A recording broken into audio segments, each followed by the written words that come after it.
Okay, सो कल हमने यहाँ तक डिस्कस कर लिया था। Okay, insemination and fertilisation. और हम यही कह रहे थे कि इंसेमिनेशन जो है इज जस्ट इनोकुलेशन और the introduction of sperm present in the semen to the medium which is containing egg, maturing egg or matured egg, oocyte, secondary oocyte. Okay, but it doesn't mean that fertilization will occur. Okay, first a simple type of method is tried in which both of these fluids in which the gametes are present are mixed in the petri dish plate just by mechanically, okay, by rotating but just mixing it. Suppose if there is a deformity in sperm or if there is any defect in the egg, fertilization is not happening. Spontaneous fertilization is not happening. Then ICSI will be tried. Intracytoplasmic sperm injection. ठीक। फिर उसके बाद या natural way में या तो spontaneous हो जाए फर्टिलाइजेशन या फर्टिलाइजेशन के लिए भी असिस्ट करना पड़े तो भी इम्ब्रियो डेवलप हो जाएंगे। इम्ब्रियो आ गए। ओके, अब इन इम्ब्रियोज को 3 to 6 डेज तक इनको कल्चर किया जाएगा। फिर आप देख रहे हैं पहले कल्चर किया गया था रिट्रीव्ड एग को, उसके बाद फर्टिलाइजेशन कराया गया, उसके बाद जो जायगोट फॉर्म हुआ वो जायगोट कहाँ फॉर्म हुआ, उसी पेट्री डिश में जिसमें फर्टिलाइजेशन इंसेमिनेशन किया गया था। ठीक है, अगर तो फर्टिलाइजेशन हो गया है तो वहीं पर जायगोट डेवलप होगा। ठीक, और उसी तरह ICSI करने के बाद इसी पेट्री डिश पे किया गया। ओके, और फिर या इससे आइसोलेट करके थोड़ी देर के लिए ICSI करके फिर इसी पेट्री डिश में रख दिया गया। ओके, उसके बाद उसी पेट्री डिश में डेवलप या चेंज कर सकते हैं, इसको हार्वेस्ट करके दूसरा स्टेराइल डिश में फिर फ्रेश मीडिया डाल के उसमें ट्रांसफर भी किया जा सकता है। ओके, तो 3 to 6 डेज तक उनको कल्चर किया गया इम्ब्रियोज को। As a result of which क्या होगा, इम्ब्रियो जो है प्रोसीड कर जाएगा आगे जायगोट बनने के बाद, उसमें फिर फर्दर डिविजन्स होंगे। ओके, तो इम्ब्रियो में फिर फर्दर क्लीवेज होगा तो क्या होगा, 2 cell stage, 4 cell stage, 8 cell stage, 16 cell stage and 32 cell stage तक मॉडुला। उसके बाद आगे ब्लास्टुला। कोई बीच का इंटरमीडिएट सेल नहीं होता है, सेल स्टेज नहीं है, कोई 28 सेल स्टेज नहीं होता है। ओके, या 36 सेल स्टेज, 40 सेल स्टेज नहीं होगा। जब भी होगा तो डबल हो रहा है। गैस्ट्रोला के बाद फिर सिंक्रोनाइजेशन नहीं रहता, पहले सिंक्रोनाइज वे में डिवीजन होते हैं। तो 2 के बाद 4 ही बनेगा, 3 सेल स्टेज तो आएगा नहीं। 4 के बाद 8, 8 के बाद 16, 16 के बाद 32, 32 तक मॉडुला है। फिर 32 से के बाद जब 64 हो गया तो 64 ऑनवर्ड्स 2, फिर 64 से फिर 128, ये 64 और 128 वाला ब्लास्टुला स्टेज है।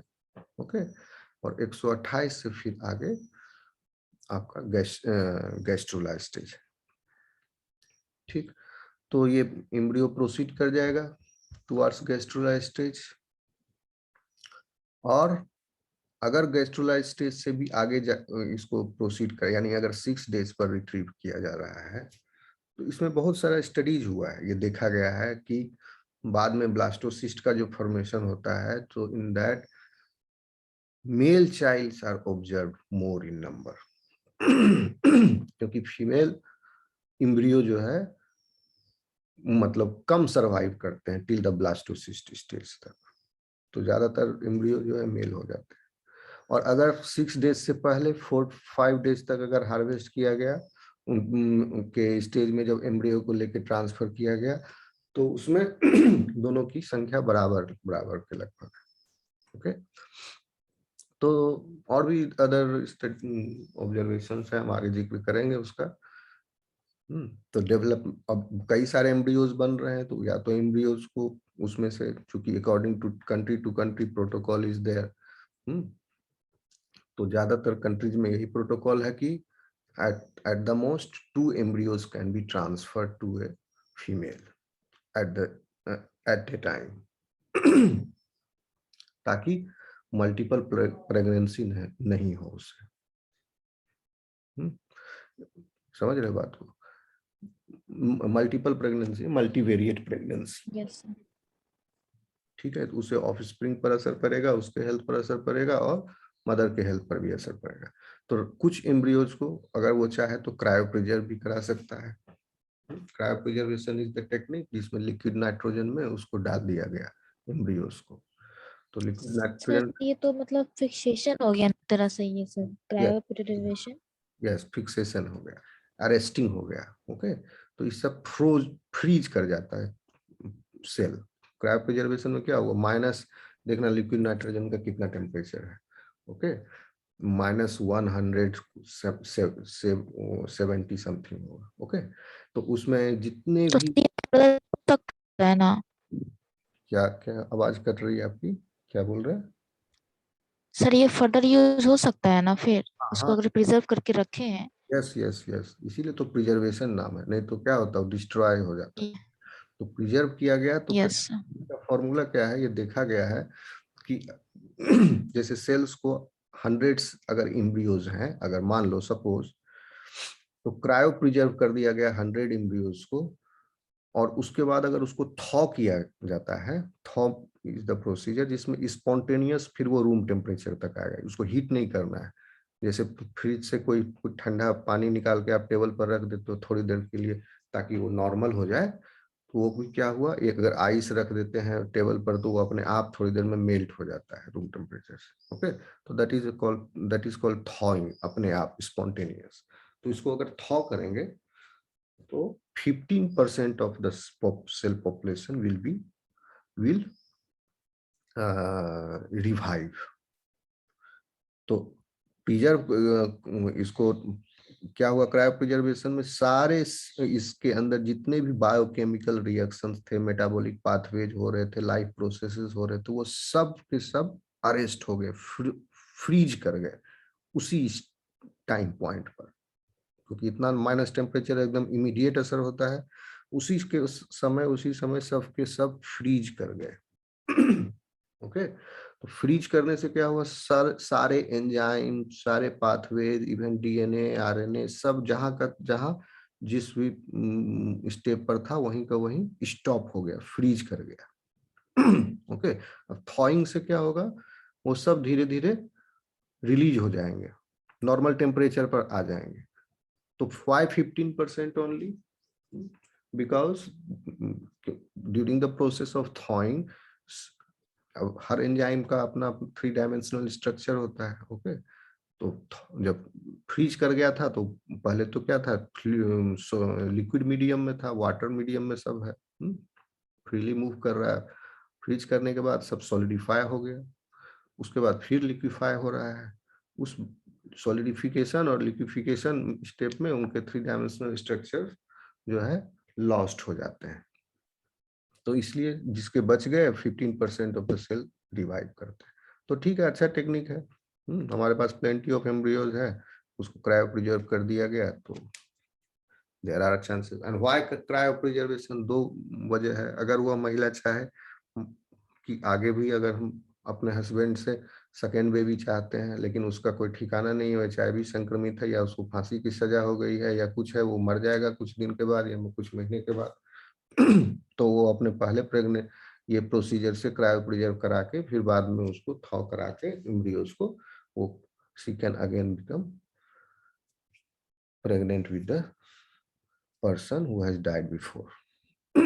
तो ये हो सकता है। ओके, अब देखिए फिर उसके बाद ट्रांसफर ऑफ इम्ब्रियो होगा, सेलेक्ट कर लिया जाएगा जो इम्ब्रियो हेल्दी है, इसमें अच्छा अच्छा दिख रहा है, उसको ट्रांसफर कर लिया जाएगा। अब यहाँ पर एक कैच है, सिलेबस देखोगे तो आपके सिलेबस में है, 1 सेकेंड, सिलेबस ये जो यूनिट 2 है उसका ए में लिखा हुआ है multiple ovulation and embryo transfer technology.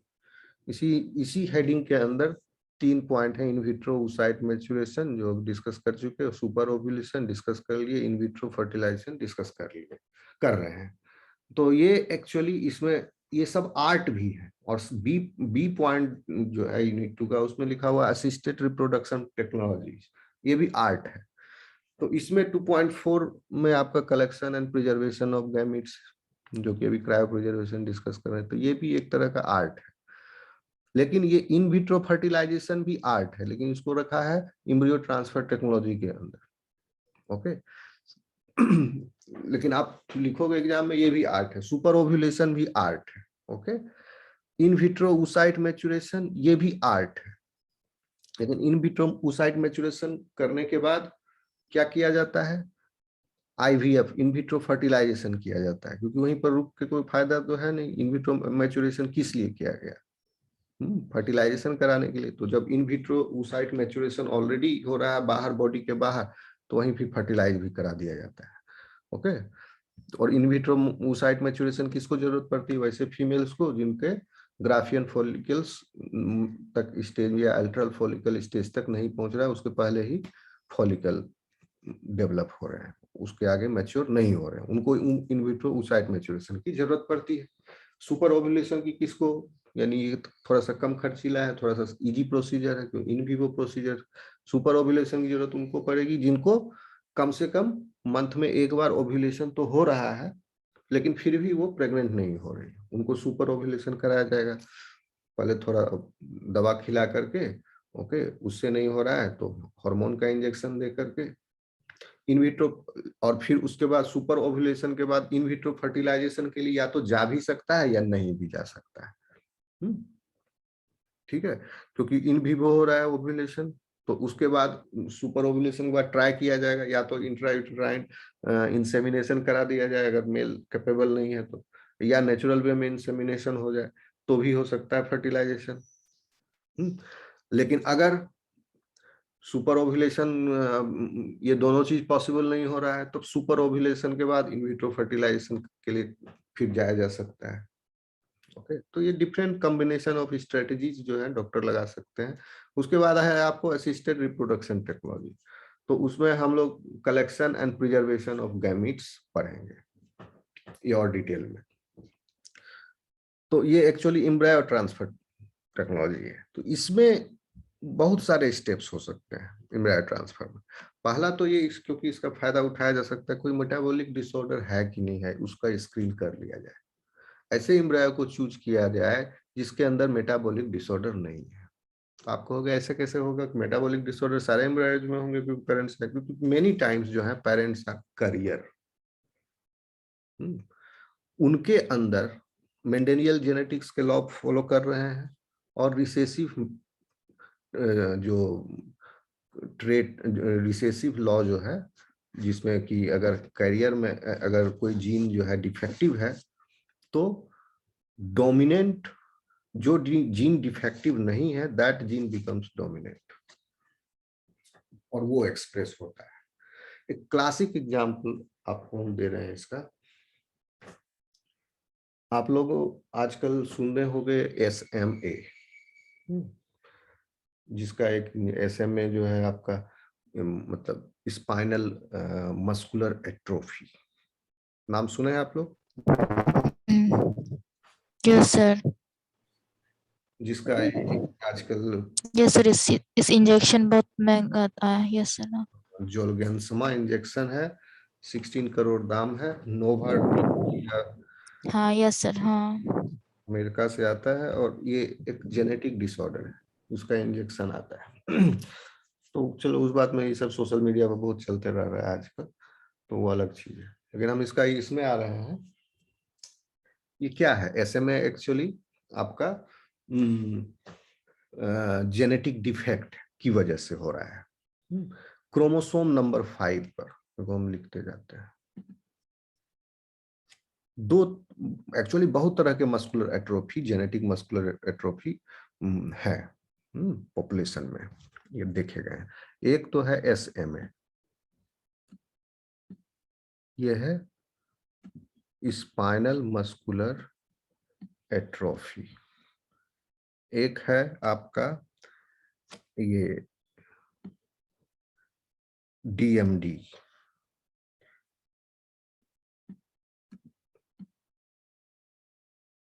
DMD कहते हैं दुसान मस्कुलर डिस्ट्रॉफी।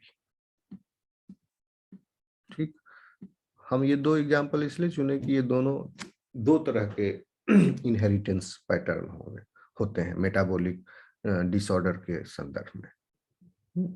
क्योंकि जो ऑफस्प्रिंग है उसके अंदर हाफ जेनेटिक मटेरियल आ रहा है फादर से, हाफ आ रहा है मदर से।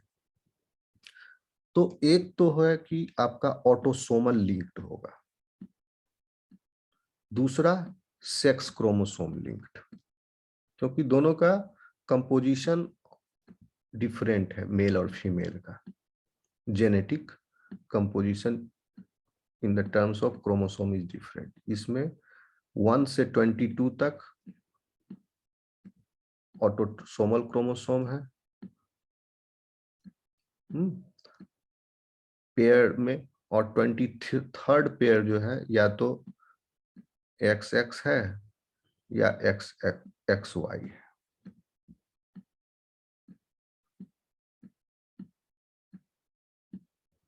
समझो तुम लोग, और 1 से 22 तक तो इसमें भी है कॉमन, ये चीज दोनों में है। अब अगर ये ऑटोसोम्स हो गए, अब अगर डिफेक्ट ऑटोसोम में होगा तब देखिए किस तरह से हो रहा है, और जब डिफेक्ट ऑटोसोमल क्रोमोसोम्स में है तब देखिए, और जब डिफेक्ट सेक्स लिंक्ड क्रोमोसोम में है यानी X क्रोमोसोम लिंक डिफेक्ट है तब क्या हो रहा है।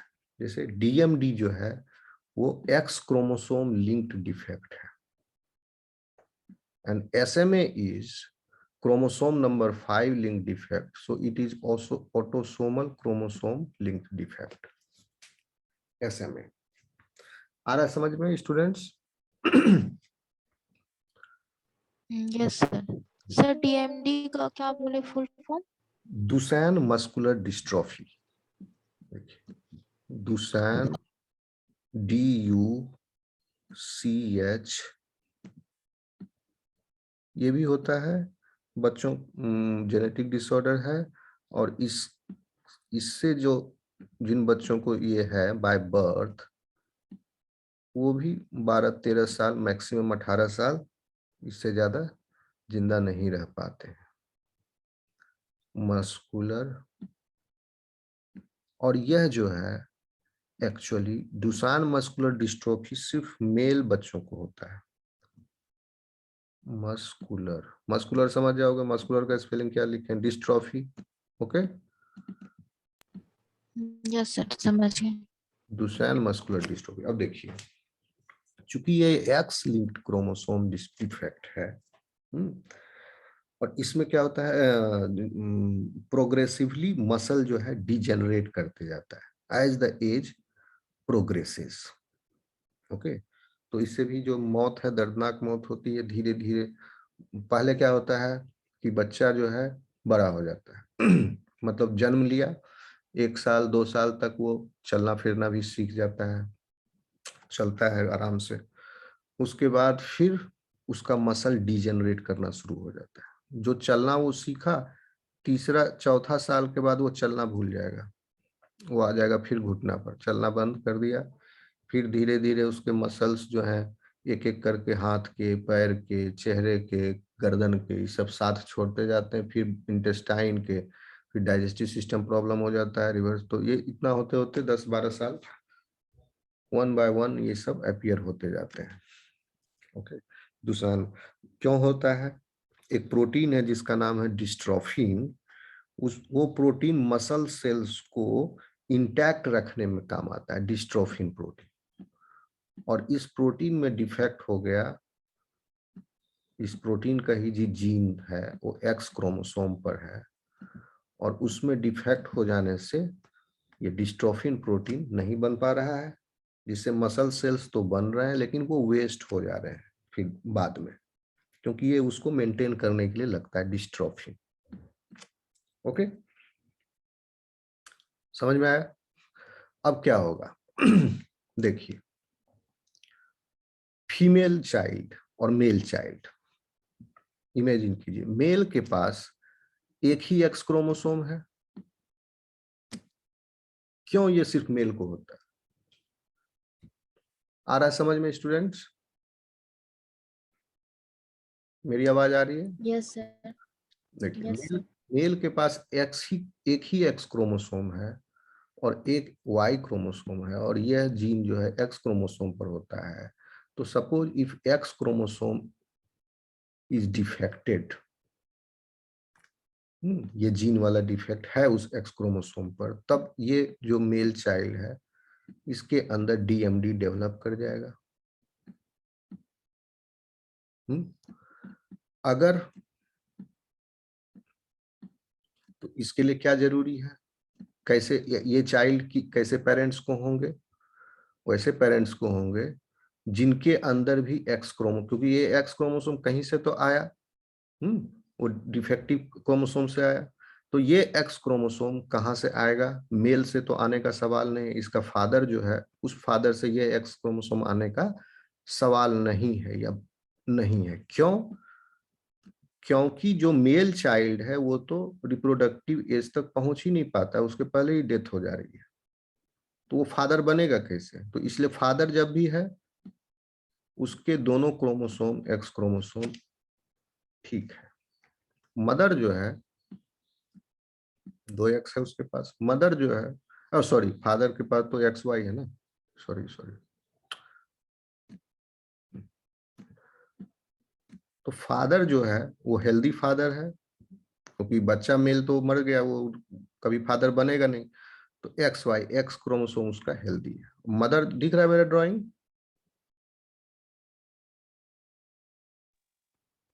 Yes sir. मदर जो है उनके पास दो एक्स क्रोमोसोम है,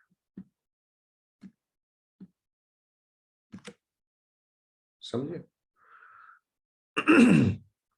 अब ये मदर, इसको घेर देते हैं तो, इस मदर के पास जो है एक एक्स क्रोमोसोम डिफेक्टिव हो सकता है, इसके पास भी दोनों डिफेक्टिव नहीं हो सकते हैं मदर के एक्स क्रोमोसोम। क्यों दोनों डिफेक्टिव नहीं हो सकते? इस मदर का भी तो कोई फादर है। ओके, जो नाना हुआ इसका, इस मदर का भी तो फादर है। इसमें इसमें जो एक्स क्रोमोसोम है वो कहां से आएगा? दो एक्स डिफेक्टिव क्यों नहीं हो सकते हैं? क्योंकि इसके फादर दो एक्स डिफेक्टिव होने के लिए, दोनों एक्स क्रोमोसोम डिफेक्टिव होने के लिए फीमेल में एक एक्स डिफेक्टिव एक्स मेल से आएगा, दूसरा डिफेक्टिव एक्स फीमेल से आएगा। तो मेल तो सरवाइव कर ही नहीं रहा है, रिप्रोडक्टिव एज तक पहुंच ही नहीं रहा, तो डिफेक्टिव एक्स क्रोमोसोम देने वाला मेल फादर तो अवेलेबल हो ही नहीं सकता है। मेल फादर जब भी देगा तो एक्स क्रोमोसोम जो है नॉर्मल वाला देगा। तो मदर भी जो है उसके अंदर वो हेट्रोजाइगोट कंडीशन में रहेगी हमेशा। तो और जीन इम्प्रिंटिंग की वजह से यह जिसमें डिफेक्ट है एक्स क्रोमोसोम वो साइलेंट रहेगा उसका वो जीन, और जो हेल्दी एक्स क्रोमोसोम है वो जीन एक्सप्रेस होगा। तो यह जो है मदर, ऑल्दो इसके अंदर डिफेक्टिव जीन है लेकिन इसके अंदर डुसान मस्कुलर डिस्ट्रोफी नहीं होगी सिंड्रोम, यह कहलाएगी कैरियर वुमन। कैरियर, इस जीन का कैरियर है लेकिन इसके जीवन में कभी इसको कोई दिक्कत नहीं होगा, लेकिन ये कैरियर है। ओके, तो females can be of two types, इधर कैरियर और विदाउट कैरियर, दो डिजीज। अगर एक्स क्रोमोसोम डिफेक्टिव है एक क्रोमोसोम तो वो हो गई कैरियर। अब ऐसे लोगों का जो आपस में शादी होगा और बच्चे जब होंगे, मेल तो फिट है, फीमेल कैरियर है, तब क्या होगा? चांसेस आर देयर दैट, कितना चांसेस है? मेल तो दो तरह का गैमिट देगा, एक्स और या तो वाई। ये फीमेल देगी दो तरह का गैमिट, डिफेक्टिव एक्स और नॉर्मल एक्स। अब देखिए, एक कैरियर फीमेल बनने का चांस 25% है। इन दोनों की शादी हुई तो उनके जो बच्चे होंगे उसमें से एक लड़की जो है with the carrier of this defective gene can happen with the chance of 25%. Healthy healthy भी है और कैरियर नहीं है, इसका भी 25% चांस है। Female, no carrier. अब एक दुसान मस्कुलर डिस्ट्रोफी वाला बच्चा है, x y, defective x and y, इसका भी चांस हो गया 25%। समझ में आ रहा है? Yes sir. जेंडर के आधार पर देखोगे तो 50% चांस क्या होता है, एक मेल और फीमेल का आपस में रिप्रोडक्शन हुआ तो 50% चांस क्या है, फीमेल आने का, 50% चांस है मेल बच्चा होने का।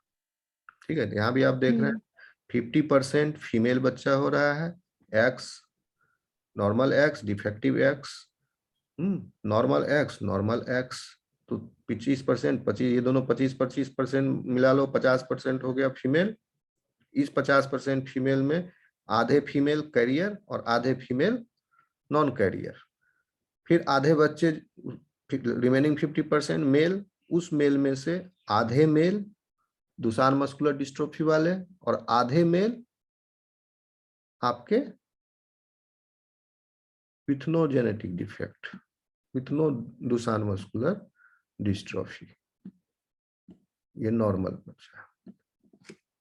आप देख लीजिए 25% चांस है इस तरह का मेल बच्चा होने का। फीमेल जो है उसके अंदर 2 एक्स है, डिफेक्टिव जीन वाला एक्स होने के बावजूद भी उसके अंदर सिम्टम्स डेवलप नहीं होंगे और वो क्या हो गए, कैरियर। अब यहाँ पर देखिए मोर्फोजेनेटिकली आप देख सकते हैं कितने कैरियर है, मतलब जिसके अंदर मतलब मोर्फोजेनेटिकली जिस, अब ये तो जीनोटिपिकली हो गया 25%, 25%, 25% जीनोटाइप। ठीक है, फिनोटाइप में इन चारों में से सिर्फ एक इंडिविजुअल शो कर रहा है डिजीज और बाकी 3 जो है डिजीज नहीं शो कर रहे हैं। समझ में आई बात? तो ये हो गया 3:1। हेलो, 3 डिजीज नहीं शो कर रहा है। देखो ये डिफेक्टिव एक्स और नॉर्मल एक्स, ये फीमेल है, इसके अंदर जीन है, ये कैरियर है, इसके अंदर डिजीज नहीं है। 2 नॉर्मल एक्स, नो डिजीज, 2 के अंदर नो डिजीज, फिर एक नॉर्मल मेल, इसके अंदर भी कोई डिजीज नहीं। Hello, yes sir. ठीक है, तो ये हो गया आपका ये sex linked, sex chromosome linked genetic disorder का इनहेरिटेंस पैटर्न। अब autosomal linked, SMA autosomal linked है। एसएमए यानी ये क्रोमोसोम नंबर 5 पर होता है इसका जीन। अब उतना डिटेल में बताएंगे तो आपको कोर्स से बाहर हो जाएगा। इसमें एक्चुअली 2 जीन होते हैं, SMN gene, SMN1 gene. Okay, इसी का जीन प्रोडक्ट चाहिए होता है जो कि muscle controlling nerve cells, motor neurons जो है उनको मेंटेन करने में यूज होता है। इसके डिफरेंट प्रोटीन प्रोडक्ट्स, इनके प्रोटीन प्रोडक्ट्स, और ये इसमें भी एसएमए में भी वैरायटी है। Many varieties are there. उतना डिटेल में जानने की जरूरत नहीं है। अब देखिए अगर ये ऑटोसोमल लिंक्ड है तो कैसे इनहेरिटेंस पैटर्न होगा इसका, मिटा दें ये।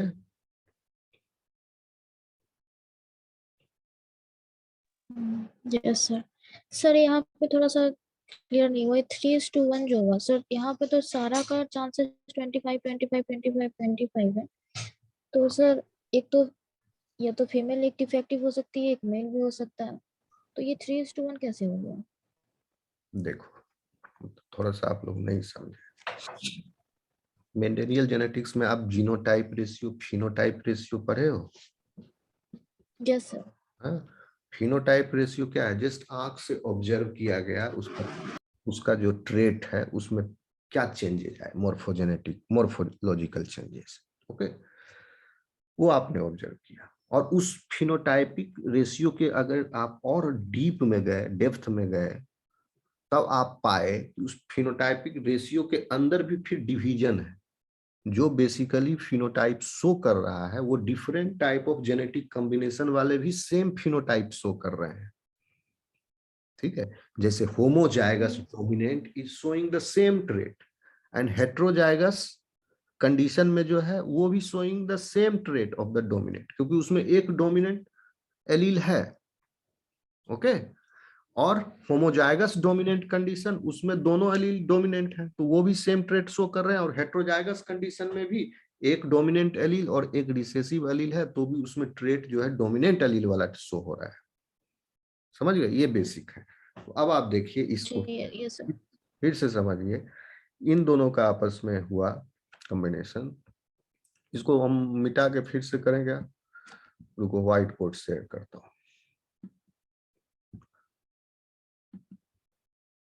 नहीं अभी 2 मिनट रह गया सिर्फ, रुक जाओ, नहीं 1 मिनट। एक काम करो अभी एंड करो और नेक्स्ट अभी ज्वाइन करो तुरंत, फिर उसमें व्हाइट बोर्ड शेयर करके करते हैं, ओके। यस।